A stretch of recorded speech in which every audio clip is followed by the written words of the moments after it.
हरे कृष्णा। आने वाली वैकुंठ चतुर्दशी की आप सबको बहुत सारी शुभकामनाएं। हमें आशा है कि संपूर्ण कार्तिक मास में आपने पूर्ण श्रद्धा और भक्ति भाव से अपने आध्यात्मिक कार्यों को संपन्न किया होगा। इस विशेष कार्तिक मास का आपने अधिक से अधिक लाभ उठाकर भगवान श्री हरि को प्रसन्न करने का प्रयास किया होगा। और जैसा कि आप सब जानते हैं, अब आने वाली है वैकुंठ चतुर्दशी, यानी कि प्रत्येक वर्ष कार्तिक मास के शुक्ल पक्ष की चतुर्दशी को वैकुंठ चतुर्दशी के नाम से जाना जाता है। ये ऐसा विशेष दिन है जिस दिन वैकुंठ के द्वार सभी सामान्य जन के लिए खोल दिए जाते हैं और भगवान श्री विष्णु की अहैतुकी कृपा प्राप्त होती है। तो चलिए इस आने वाली वैकुंठ चतुर्दशी के उपलक्ष्य में हम एक सुंदर पौराणिक कथा का श्रवण करते हैं। वर्ष 1910 का समय था। एकाएक दुनिया भर में ये समाचार फैल गया कि हेली धूमकेतु, जो कि हर 76 वर्ष में दिखाई देता है, वो धरती से टकराने वाला है, जिसके परिणाम स्वरूप दुनिया का अंत हो जाएगा। लेकिन ये धूमकेतु कब आया और कब निकल गया, किसी को पता भी नहीं चला। दुनिया के विनाश को लेकर कई सारी भविष्यवाणियां आए दिन हमारे कानों में पड़ती रहती है। लेकिन क्या आप एक प्रामाणिक स्रोत से जानना चाहते हैं कि दुनिया का विनाश कैसे होने वाला है? अगर हाँ, तो श्रीमद् भागवतम से उत्तम और कौन सा ग्रंथ हो सकता है जो हमें प्रलय के बारे में जानकारी दे? जी हाँ, श्रीमद् भागवतम के 12वें स्कंद में श्रील शुकदेव गोस्वामी ने महाराज परीक्षित को सृष्टि में होने वाली 4 प्रकार की प्रलय के बारे में विस्तार पूर्वक बताया था। ब्राह्मण पुत्र श्रृंगी के श्राप के पश्चात महाराज परीक्षित के जीवन के अंतिम 7 दिन का समय लगभग समाप्त हो चुका था। इसलिए श्री शुकदेव गोस्वामी ने अपनी कथा को विराम देते हुए महाराज परीक्षित को अंतिम उपदेश भी दिया, ताकि वे मृत्यु के उपरांत भगवत धाम वापस लौट सकें। इस उपदेश में उन्होंने 4 प्रकार की प्रलय का वर्णन किया और उसी के बारे में अब हम श्रवण करेंगे। सर्वप्रथम चर्चा करते हैं नैमित्तिक प्रलय की। ये तब घटित होता है जब ब्रह्मा जी के 12 घंटे अर्थात 1 दिन या 1 कल्प बीत जाता है। ब्रह्मा जी के 12 घंटे में 4 युगों का चक्र 1000 बार पूरा होता है। इस प्रलय के दौरान भगवान नारायण, जो कि अनंत शेष पर लेटे रहते हैं, वे इस पूरे ब्रह्मांड को अपने भीतर समेट लेते हैं। ब्रह्मा जी का जीवन काल 100 वर्षों का है। जब उनका जीवन काल पूर्ण हो जाता है तो उस समय आने वाली प्रलय को प्राकृतिक प्रलय कहते हैं, जिसमें ये ब्रह्मांड विनष्ट हो जाता है। अब देखिए, इस प्रलय के दौरान सर्वप्रथम पृथ्वी पर पूरे 100 वर्षों तक वर्षा की एक बूंद भी नहीं गिरती, जिसके कारण घोर अकाल पड़ जाता है और अधिकांश जनसंख्या विलुप्त हो जाती है। सूर्य के ताप से सभी समुद्र सूख जाते हैं। इसके पश्चात संपूर्ण ब्रह्मांड भीषण अग्नि से तपने लगता है। ये दावानल भगवान संकर्षण के मुख से निकलती है तथा पूरे ब्रह्मांड में वायु की सहायता से फैल जाती है। इसके पश्चात पूरे 100 वर्षों तक एक भयंकर तूफान आता है और सारा आकाश धूल से भर जाता है। इसके बाद आकाश में विशाल बादल घिर आते हैं, जो कि काले ना होकर रंग बिरंगे होते हैं। इनमें वज्र के समान बिजली चमकती है। ये विचित्र बादल अगले 100 वर्षों तक मूसलाधार वर्षा करते हैं, जिससे कि पूरा ब्रह्मांड जल में डूब जाता है। पृथ्वी पिघलने लगती है और इसकी सुगंध को जल नष्ट कर देता है। इसके पश्चात अग्नि जल के स्वाद को नष्ट कर देती है। इस पूरी प्रक्रिया में एक तत्व दूसरे तत्व में विलीन हो जाता है। इसके पश्चात प्रकृति के 3 गुण भी अव्यक्त में लीन हो जाते हैं और इस अव्यक्त का कोई आदि और अंत नहीं होता। इस अवस्था में भौतिक प्रकृति को प्रधान कहते हैं, जब कोई भी तत्व प्रकृति के गुण, इंद्रियां, देवता, प्राणवायु, बुद्धि, चेतना के 3 स्तर आदि कुछ भी नहीं रहता। यह अवस्था शून्य समान होती है। तीसरे प्रकार की प्रलय है निरंतर प्रलय। हम सब जानते हैं कि काल के प्रभाव से प्रत्येक वस्तु अपने विनाश की ओर अग्रसर हो रही है। हमारे इस भौतिक शरीर से लेकर इस भौतिक जगत की हर वस्तु प्रतिक्षण विनष्ट होती जा रही है। चौथे प्रकार की प्रलय है आत्यंतिक प्रलय। मिथ्या अहंकार के कारण आत्मा अपनी पहचान भौतिक शरीर से करता है, जो कि उसके बंधन का कारण है। हमारे शास्त्र एक ऐसी तलवार के समान है जिससे कि हमारे मिथ्या अहंकार के टुकड़े टुकड़े हो जाते हैं। जब किसी व्यक्ति को आत्मा तथा पदार्थ के ज्ञान से आत्म साक्षात्कार प्राप्त होता है, उसका जीवन मृत्यु का चक्र समाप्त हो जाता है। दूसरे शब्दों में उसका भौतिक अस्तित्व नहीं रहता और इसलिए ये भी एक प्रकार की प्रलय है। अब समय आ गया था श्री शुकदेव गोस्वामी का महाराज परीक्षित को अंतिम उपदेश देने का। महाराज परीक्षित को मृत्यु के लिए तैयार करते हुए श्री शुकदेव गोस्वामी ने कहा, हे कुरुवंश शिरोमणि, मैंने अपने मुख से भगवान की असीमित लीलाओं का एक संक्षिप्त वर्णन आपके समक्ष प्रस्तुत किया है।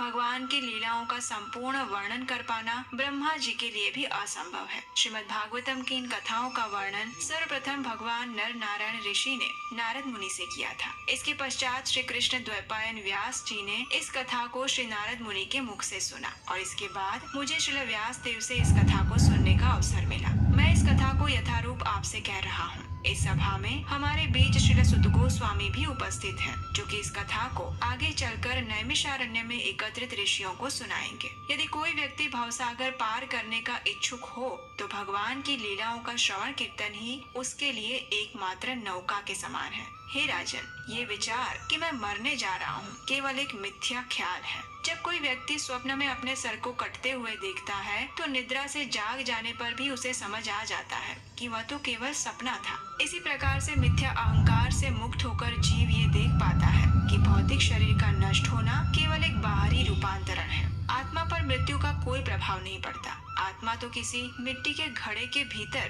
भरी हुई वायु के समान है, जो घड़ा टूट जाने पर नष्ट नहीं होती। इसलिए हे राजन, आप स्वयं को दिव्य चेतना में स्थित करें, जिसके परिणाम स्वरूप आपको इस बात का पता ही नहीं चलेगा कि कब तक्षक नाग ने आपके पैर को डस लिया। अपने आप को इस नश्वर देह से विलग देखें। यदि आप किसी और विषय पर श्रवण करना चाहते हैं तो आप मुझे बता सकते हैं। श्री सुखदेव गोस्वामी के प्रति अपनी कृतज्ञता प्रकट करते हुए महाराज परीक्षित ने उनके चरणों में प्रणाम किए और उनसे कहा कि इस कथा का श्रवण करके उनका जीवन धन्य हो गया है। अब उन्हें मृत्यु का कोई भय नहीं। इसके पश्चात उन्होंने श्री सुखदेव गोस्वामी से अपने मन तथा इंद्रियों को भगवान पर केंद्रित करने का आशीर्वाद मांगा और उनसे प्राण त्यागने की अनुमति मांगी। आज की इस कथा को हम यहीं विराम देंगे। 555 वेदांत सूत्रों में से सर्वप्रथम वेदांत सूत्र है अथा तो ब्रह्म जिज्ञासा, अर्थात समय आ गया है परम सत्य की चर्चा करने का। हमारे शास्त्रों का कथन है कि इस अति दुर्लभ मनुष्य जन्म का एकमात्र लक्ष्य है स्वयं को जानना और भगवत धाम की प्राप्ति करना। इस लक्ष्य की प्राप्ति के लिए हमारे शास्त्रों में बहुत सारे वार्तालाप दिए गए हैं, जिससे कि पाठक ये समझ सकते हैं कि वास्तव में मनुष्य को किस प्रकार की जिज्ञासा करनी चाहिए। ग्रंथराज श्रीमद् भागवतम भी ऐसी अनगिनत रोचक कथाओं का कोश है, जिसे पढ़कर और गहन अध्ययन करने के बाद मनुष्य जीवन सफल हो जाता है। आज हम श्रवण करने जा रहे हैं एक ऐसे ही दिव्य संवाद का, जो कि श्रीमद् भागवतम के 11वें स्कंद से लिया गया है। तो चलिए आज की कथा आरंभ करते हैं। एक समय की बात है, भक्त शिरोमणि श्री नारद मुनि जी ब्रह्मांड का भ्रमण करते करते द्वारिका नगरी आ पहुँचे, जहाँ वसुदेव जी ने उनका आदर सत्कार करके उनसे जिज्ञासा की। हे महात्मा, आपके दुर्लभ दर्शन तो जीव मात्र को धन्य करने वाले हैं, क्योंकि आप सबका कल्याण ही सोचते हैं, इसलिए निरंतर भ्रमण करते रहते हैं। अपने पूर्व जन्म में मैं भगवान की माया शक्ति से भ्रमित हो गया था। इसके फल स्वरूप मैंने भगवान को पुत्र रूप में प्राप्त करने की इच्छा से आपकी पूजा अर्चना की। अब मुझे भय है कि मैं भौतिक बंधन से कैसे मुक्त हो सकता हूँ। कृपया मुझे उपदेश देकर कृतार्थ करें भगवान। नारद मुनि जैसे शुद्ध भक्त हर परिस्थिति में भगवान की सेवा करने का अवसर ढूंढ लेते हैं, इसलिए प्रसन्नता पूर्वक उन्होंने वसुदेव जी से कहा, भक्ति की महिमा कुछ ऐसी है कि इसके विषय में सुनने मात्र से व्यक्ति भव बंधन से मुक्त हो जाता है। भगवान की दिव्य कथाएं हमारे समस्त पापों का नाश करने में सक्षम है। आज मैं आपको महाराज निमि और नव योगेंद्रों के मध्य हुए वार्तालाप का वर्णन कह सुनाऊंगा, जिससे कि इस परम सत्य की पुष्टि हो सकेगी। तो कृपया ध्यान पूर्वक सुनिए। तो चलिए अब हम भी चलते हैं वसुदेव जी के साथ साथ इस वार्तालाप के मुख्य चरण में। ये नव योगेंद्र महाराज ऋषभ देव और उनकी धर्म पत्नी जयंती के पुत्र थे। उनके नाम इस प्रकार है, श्री कवि, श्री हवि, श्री अंतरिक्ष, श्री प्रबुद्ध, श्री पिपलायन, श्री अग्निहोत्र, श्री दुमिल, श्री चमस और श्री करभाजन। ये नव योगेंद्र भगवान के शुद्ध भक्त थे एवं उनकी भक्ति के प्रचार प्रसार के लिए विभिन्न लोकों में विचरण किया करते थे। एक समय वे प्रचार करते करते महाराज निमि की यज्ञ स्थली में पधारे। उन्हें अपने समक्ष देखकर उनका उचित सम्मान करने के बाद राजा निमि ने इस प्रकार कहा, हे भक्तों में अग्रणी, आपके दर्शन तो मुक्त जीवों को भी अत्यंत दुर्लभ है, किंतु आप इतने कृपालु हैं कि बद्ध जीवों के कल्याण हेतु सदा प्रचार करते रहते हैं। आप तो भगवत भक्ति के गूढ़ रहस्यों से भी भली भांति परिचित हैं। कृपया करके मेरे मन में उठ रही शंकाओं का निवारण करके ज्ञान का प्रकाश प्रदान करें। महाराज निमि ने नव योगेंद्रों से 9 प्रश्न किए, जिनका नव योगेंद्रों ने शास्त्रोक्त उत्तर दिया। तो चलिए अब हम भी एक एक करके इस प्रश्नोत्तरी को ध्यान से सुनते हैं। सर्वप्रथम राजा ने पूछा, ऐसा कौन सा धर्म है जिससे श्री भगवान अति शीघ्र प्रसन्न हो जाते हैं? कृपया मुझे इस भागवत धर्म का उपदेश करें। तो इसके उत्तर में श्री कवि ने कहा, हे राजन, हमें अपना सर्वस्व भगवान की सेवा में समर्पित कर देना चाहिए। यदि आप अति शीघ्र भगवत प्रेम प्राप्त करना चाहते हैं तो भगवान के विषय में निरंतर श्रवण कीर्तन करें। इस जगत की प्रत्येक वस्तु श्री भगवान का अंश है, अतः हर वस्तु को इसी रूप में देखने का प्रयास करें। भक्ति के प्रतिकूल वस्तुओं से अनासक्ति स्थापित करें। इसके बाद महाराज निमि ने प्रश्न किया, भगवान के भक्तों के वे कौन से गुण हैं जो उन्हें भगवान का अति प्रिय बनाते हैं? क्या भगवान के भक्तों की भी श्रेणियां होती है? कृपया विस्तार पूर्वक ये भी बताएं। तो इसका उत्तर देते हुए श्री हवि ने कहा, भगवान के भक्तों की सामान्यतः 3 श्रेणियां होती है, उत्तम भक्त, मध्यम भक्त और कनिष्ठ भक्त। हमें एक उत्तम अधिकारी को ही अपना गुरु स्वीकार करना चाहिए। वह लाभ और हानि दोनों अवस्थाओं में स्थिर बना रहता है। भौतिक सुखों में उसका मन कदापि नहीं रमता। उसका वैराग्य इतना प्रबल होता है कि ब्रह्मांड के सभी ऐश्वर्यों के प्रलोभन से भी वो भगवान के चरण कमलों का आश्रय कभी नहीं छोड़ता। श्री हरि के उत्तर से पूर्णतया संतुष्ट होकर महाराज निमि ने आगे जिज्ञासा की, भगवान की माया शक्ति इतनी प्रबल है कि बड़े बड़े योगी तक भ्रमित हो जाते हैं। मुझे भगवान विष्णु की माया शक्ति के विषय में बताकर मुझ पर कृपा करें। राजा की इस जिज्ञासा को शांत करते हुए श्री अंतरिक्ष ने कहा, एक बद्ध जीव को 3 प्रकार का शरीर प्राप्त हो सकता है, देवता, मनुष्य अथवा निम्न योनि का। हे राजन, अब मैं वर्णन करूंगा कि प्रलय के समय किस प्रकार की स्थिति उत्पन्न होती है। सर्वप्रथम तो सूर्य का ताप निरंतर बढ़ने लगता है। इसके कारण संपूर्ण पृथ्वी पर घोर अकाल पड़ जाता है। संपूर्ण ब्रह्मांड भट्टी के समान तपने लगता है। ऐसा इसलिए होता है क्योंकि पाताल लोक में निवास करने वाले भगवान संकर्षण के मुख से प्रचंड अग्नि प्रकट होने लगती है।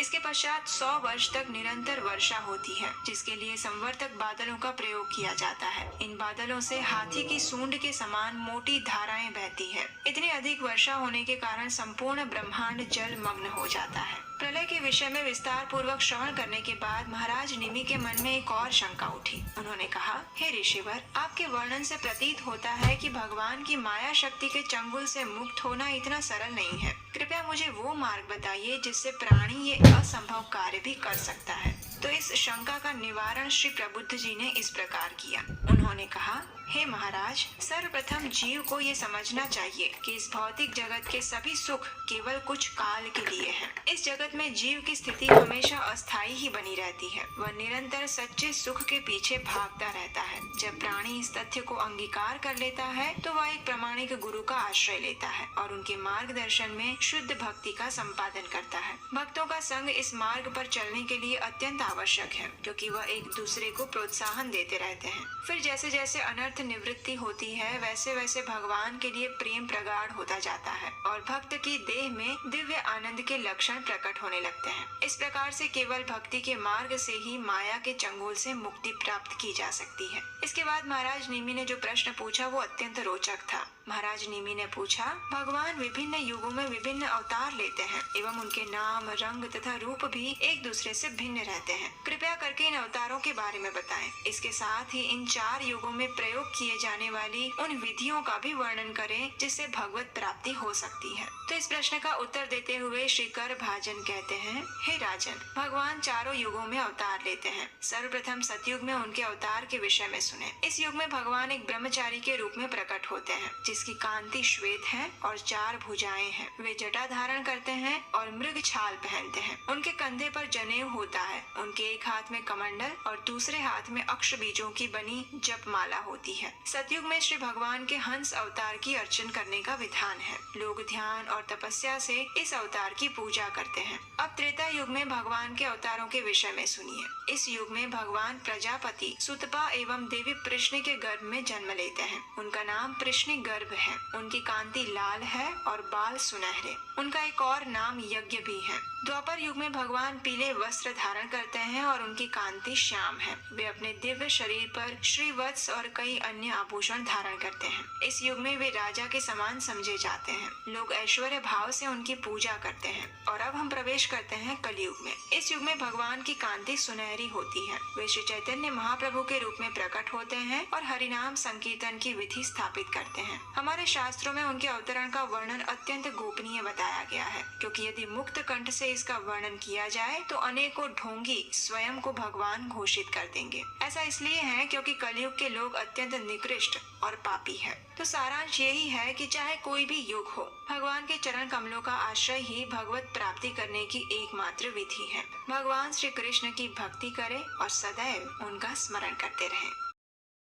प्राचीन ग्रंथों में कहा गया है कि कार्तिक मास के शुक्ल पक्ष की चतुर्दशी, जिसे वैकुंठ चतुर्दशी के नाम से भी जाना जाता है, उस दिन किए गए आध्यात्मिक कार्य मनुष्य को 1000 गुना अधिक फल प्रदान करते हैं। तो आइए आज के इस सुंदर और पावन अवसर पर हम श्रवण करते हैं कार्तिक मास की इस विशेष वैकुंठ चतुर्दशी से जुड़ी हुई पौराणिक कथा का। एक दिन देवर्षि नारद मुनि के सहित सभी देवतागण भगवान श्री हरि के पास गए। उन्होंने भगवान श्री हरि का विधि विधान पूर्वक पूजन किया, उनकी स्तुति की और पुरुष सूक्त मंत्र द्वारा उन्हें प्रसन्न करने का प्रयास किया। जब देवताओं की इस प्रकार की गई पूजा विधि से भगवान श्री हरि प्रसन्न हुए तो उन्होंने देवताओं से पूछा, हे देवतागण, आप सबका स्वागत है, बताइए मैं आपकी क्या सेवा कर सकता हूँ। तब सभी देवताओं ने भगवान श्री हरि से कहा, हे प्रभु, हमारे मन में एक जिज्ञासा है, उसी का समाधान ढूंढने के लिए आज हम आपके पास आए हैं। हम सब जानते हैं कि आप अपने भक्तों के प्रति अत्यधिक वत्सल रहते हैं।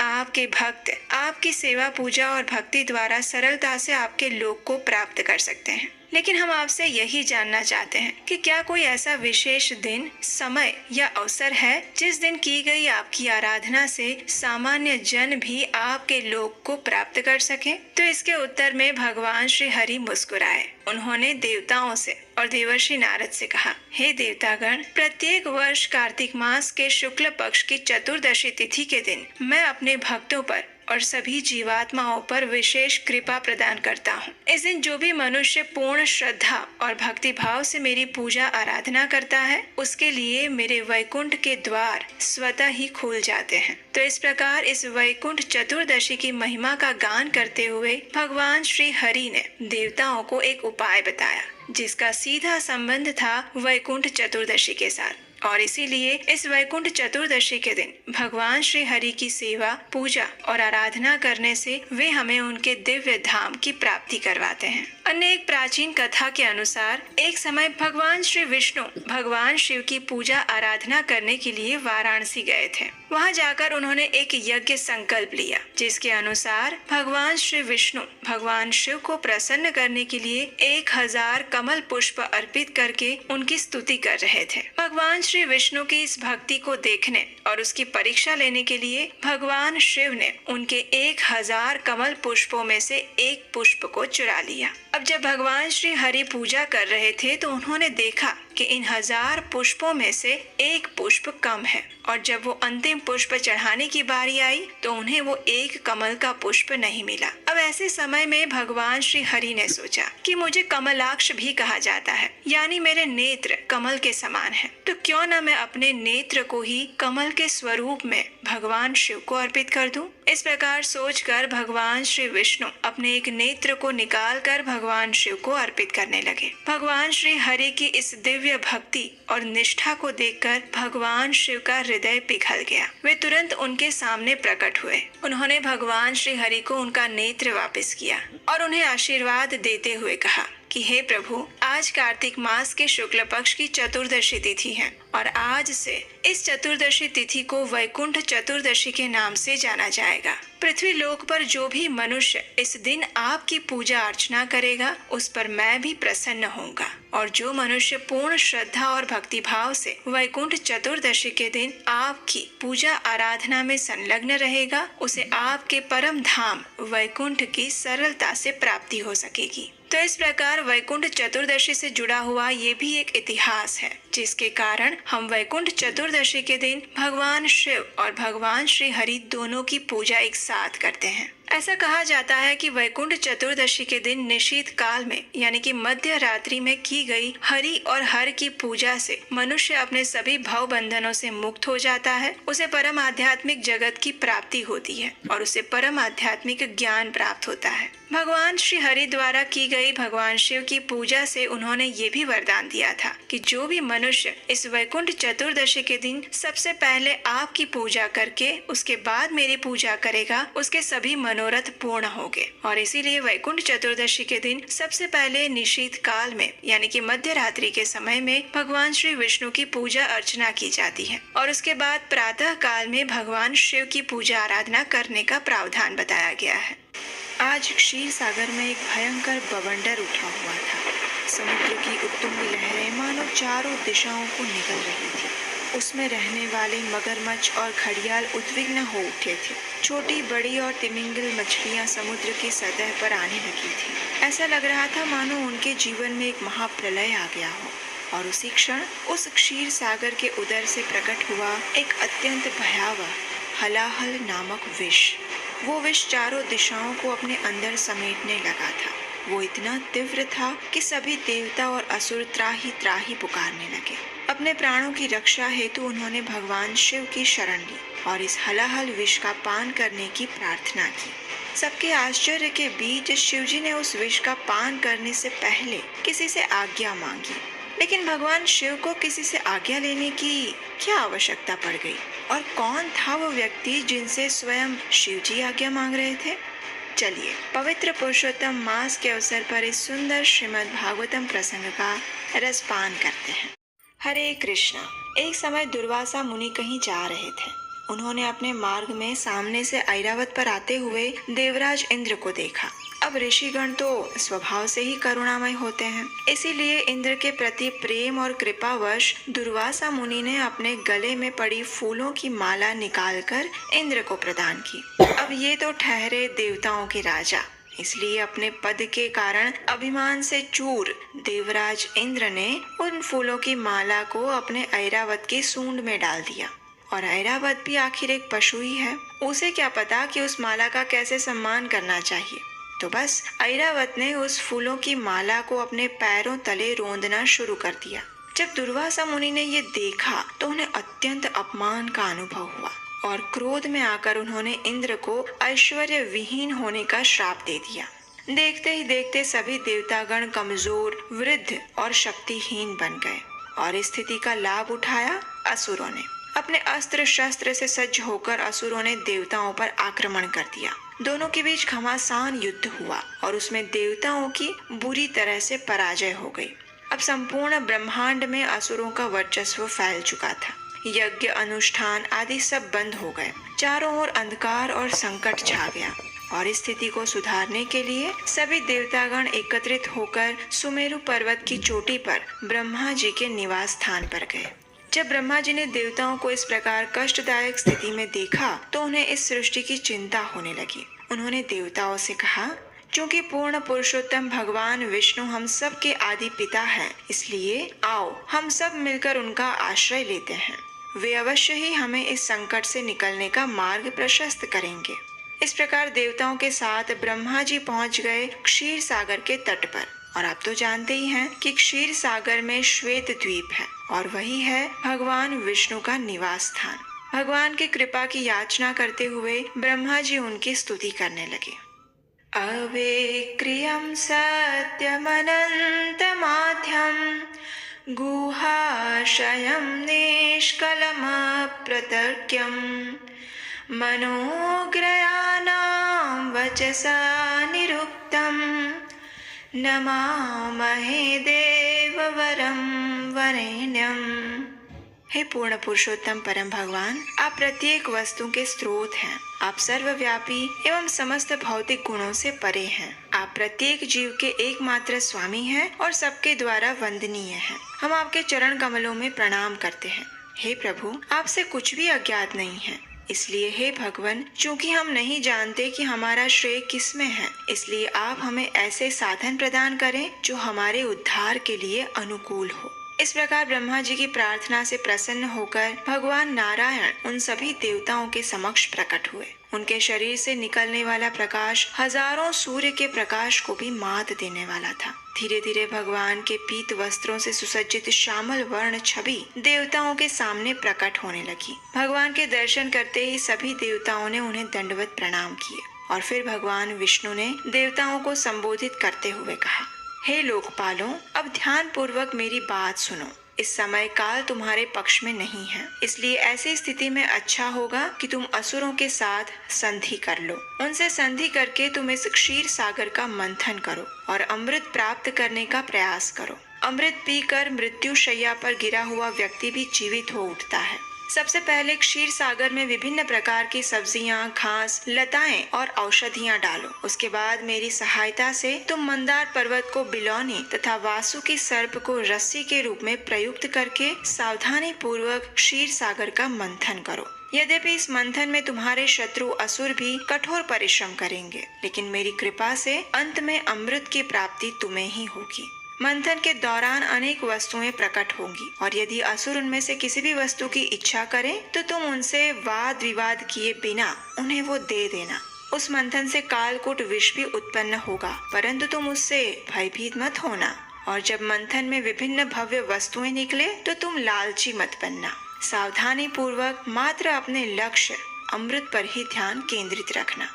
इस प्रकार देवताओं को दिशा निर्देश देकर भगवान हरि वहां से अंतर्धान हो गए। अब देखिए, भगवान की आज्ञा पाकर देवराज इंद्र अपने साथ कुछ देवताओं को लेकर असुर राज बलि के पास पहुंच गए। अब जैसे ही असुरों ने देवताओं को देखा तो वे उन पर आक्रमण करने के लिए तैयार हो गए, लेकिन बलि महाराज समझदार और गंभीर थे। उन्होंने अपने घर आए देवताओं के शांत चित्त को देख लिया था, इसलिए उन्होंने उत्तेजित असुरों को शांत किया और इंद्रदेव संधि करने लगे। देवताओं ने भगवान विष्णु का परामर्श बलि महाराज और अन्य असुरों को कह सुनाया। अब अमृत पीना किसे अच्छा नहीं लगेगा, है ना? तो बस अमृत की लालच में असुर भी क्षीर सागर का मंथन करने के लिए तैयार हो गए। बिना विलंब किए समुद्र मंथन की सारी तैयारियां शुरू हो गई। चलिए अब देखते हैं कि इस समुद्र मंथन की तैयारियों में क्या क्या किया गया। मथनी के लिए मंदार पर्वत की आवश्यकता थी और हम आपको बता दें कि ये मंदार पर्वत सोने से बना हुआ है, इसलिए सभी देवताओं और असुरों ने एक साथ मिलकर परिश्रम के साथ मंदार पर्वत को उखाड़ दिया और उसे उठाकर क्षीर सागर की ओर ले जाने लगे। अब इतने ठोस सोने से बने पर्वत को उठाना उनमें से किसी के लिए भी आसान नहीं था। दोनों ही पक्ष इतना परिश्रम करके बिल्कुल थक चुके थे और परिणाम स्वरूप वो पर्वत उनके हाथों से छूट गया और नीचे गिर गया। जैसे ही पर्वत नीचे गिरा तो उसके नीचे दबकर कई असुर और देवता कुचलकर मर गए। जब बाकी लोगों ने ये देखा तो उनका मनोबल वैसे ही टूट गया, क्योंकि स्वाभाविक है जिस पर्वत को उठाने में इतना परिश्रम लग रहा था उसको रस्सी से बांधकर बिलोना बनाना तो जैसे असंभव ही लग रहा था। देवताओं और असुरों की ऐसी दयनीय स्थिति को देखकर उसी क्षण सर्वज्ञ भगवान श्री विष्णु गरुड़ पर आसीन होकर वहां प्रकट हुए। उन्होंने अत्यंत सरलता से मंदार पर्वत को उठाया और गरुड़ के पीठ पर रख दिया। उसके बाद उन्होंने सभी देवताओं और असुरों को भी गरुड़ की पीठ पर बिठाया। उसके बाद उन्होंने अपनी कृपा दृष्टि से मृत पड़े असुरों और देवताओं को जीवित कर दिया। तत्पश्चात उन्होंने सभी देवताओं और असुरों को भी गरुड़ की पीठ पर बिठाया और सबके साथ क्षीर सागर की ओर चल पड़े। वहां पहुंचकर गरुड़ ने पर्वत को अपने कंधों से नीचे उतारा और समुद्र तट पर रख दिया। अब क्योंकि वासुकी इस मंथन में रस्सी बनने वाले थे, इसलिए भगवान ने गरुड़ को वहां से चले जाने का आदेश दिया। उसके बाद सभी देवताओं और असुरों ने वासुकी का आह्वान किया और वासुकी भी बड़ी प्रसन्नता से इस समुद्र मंथन के महाकार्य में सहयोग देने के लिए वहां उपस्थित हो गए। भगवान का अनुगमन करते हुए सभी देवताओं ने वासुकी के मुख की बाजू को पकड़ लिया, लेकिन असुरों को इससे अपमान का अनुभव हुआ। उन्होंने सोचा, अरे ये क्या, हमें इस सर्प की पूंछ पकड़नी पड़ेगी, हम तो मुख का अग्र भाग पकड़ेंगे। अब भगवान तो सब जानते ही थे, इसलिए उन्होंने कुछ नहीं कहा। वे सिर्फ मंद मंद मुस्कुराए और उन्होंने असुरों को वासुकी के मुख की ओर रहने की अनुमति दे दी। अब सबने अपनी अपनी स्थिति को संभाला और फिर प्रारंभ हुआ क्षीर सागर का महामंथन। लेकिन अब फिर से एक समस्या आ गई। मंदार पर्वत को समुद्र में तो रख दिया, लेकिन उसके नीचे कोई आधार नहीं था। इसलिए जैसे ही उन्होंने समुद्र को मथना प्रारंभ किया, वैसे ही पर्वत धीरे धीरे करके नीचे पानी में बैठने लगा और फिर एक बार इस डूबते हुए पर्वत को बचाने के लिए भगवान नारायण एक विशालकाय कछुए का रूप लेकर वहां आ गए। उनका देह 1,00,000 योजन लंबा और चौड़ा था। उसे देखकर ऐसा लग रहा था मानो ये कोई अंतहीन द्वीप हो। उन्होंने जल में प्रवेश किया और कुशलता पूर्वक उस पर्वत को अपनी पीठ पर रख दिया। भगवान के इस कूर्म अवतार को देखकर ब्रह्मा जी और शिव जी ने आकाश से पुष्प वर्षा की। अब फिर एक बार असुरों और देवताओं ने नवीन उत्साह के साथ समुद्र मंथन करना प्रारंभ किया और फिर क्षीर सागर में एक भयंकर बवंडर उठा। घर्षण के कारण रस्सी बने वासुकी की स्थिति अत्यंत संवेदनशील हो गई। उसके हजारों मुख से अग्नि और धुआं निकलने लगा और क्योंकि असुरों ने वासुकी के मुख की ओर रहना पसंद किया था, इसलिए इस अग्नि और धुएं के कारण उनके मुख और वस्त्र काले पड़ गए। इससे असुरों और देवताओं की शक्ति भी क्षीण होने लगी। ये देखकर भगवान की कृपा से आकाश में बादल भर आए और वर्षा होने लगी। शीतल वायु बहने लगी और असुरों तथा देवताओं को कुछ राहत का अनुभव हुआ। अब देखिए, इतना परिश्रम करने के बाद और वो भी इतने लंबे समय तक करने के बाद भी समुद्र में से कुछ भी नहीं निकला। इसलिए भगवान श्री विष्णु फिर एक बार उनकी सहायता के लिए आ पहुँचे। भगवान अजित ने उस समुद्र को इतने वेग से मथना शुरू किया कि समुद्र की सभी मछलियाँ सतह पर आने लगी और फिर उस समुद्र के उदर से भयंकर हलाहल विष प्रकट हुआ। वो विष चारों दिशाओं को अपने अंदर समेटने लगा था। वो इतना तीव्र था कि सभी देवता और असुर त्राही त्राही पुकारने लगे। अपने प्राणों की रक्षा हेतु उन्होंने भगवान शिव की शरण ली और इस हलाहल विष का पान करने की प्रार्थना की। देव देव महादेव भूतात्मन भूत भावना त्राहिनः शरणापन्नाम त्रैलोक्य दहनात् विषात्।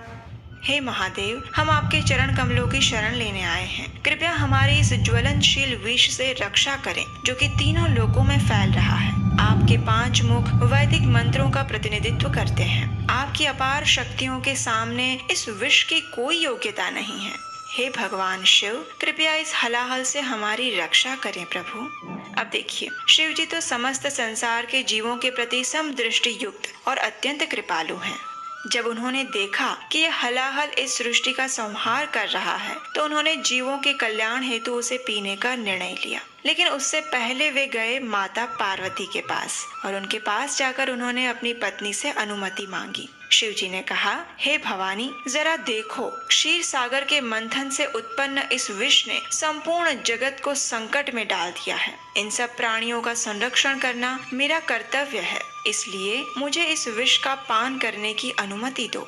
माता पार्वती भी अपने स्वामी की शक्ति के विषय में जानते थे, इसलिए उन्होंने भगवान शिव को अनुमति दी और फिर भगवान शिव ने इस हलाहल को अपनी अंजुलि में भर लिया और उसका पान किया। ऐसा लग रहा था मानो इस कार्य से विष को अपमान का अनुभव हुआ और इसलिए अपनी शक्ति का प्रदर्शन करते हुए उसने भगवान शिव के कंठ को नीला कर दिया। लेकिन वो नीला चिन्ह भगवान शिव का आभूषण बन गया और वे नीलकंठ के नाम से प्रसिद्ध हुए। तो हमें आशा है कि आपको आज की ये विशेष वैकुंठ चतुर्दशी कथा अच्छी लगी होगी। अगर आपको ये कथा अच्छी लगी है तो इसे अपने मित्रों और परिवारजनों को भी शेयर कीजिए, क्योंकि अब ये कार्तिक मास का अंतिम समय चल रहा है। तो ऐसे में इन कथाओं का श्रवण करके उन्हें भी संपूर्ण कार्तिक मास का पुण्य फल प्राप्त हो सकता है। अगर आपको हमारे द्वारा इस संपूर्ण कार्तिक मास में किया गया ये प्रमाणभूत वैदिक ज्ञान का प्रचार कार्य अच्छा लगा है और आपने हमारी सभी कथाओं का श्रवण करके इससे अपने आध्यात्मिक जीवन में उन्नति प्राप्त की, हरे कृष्णा।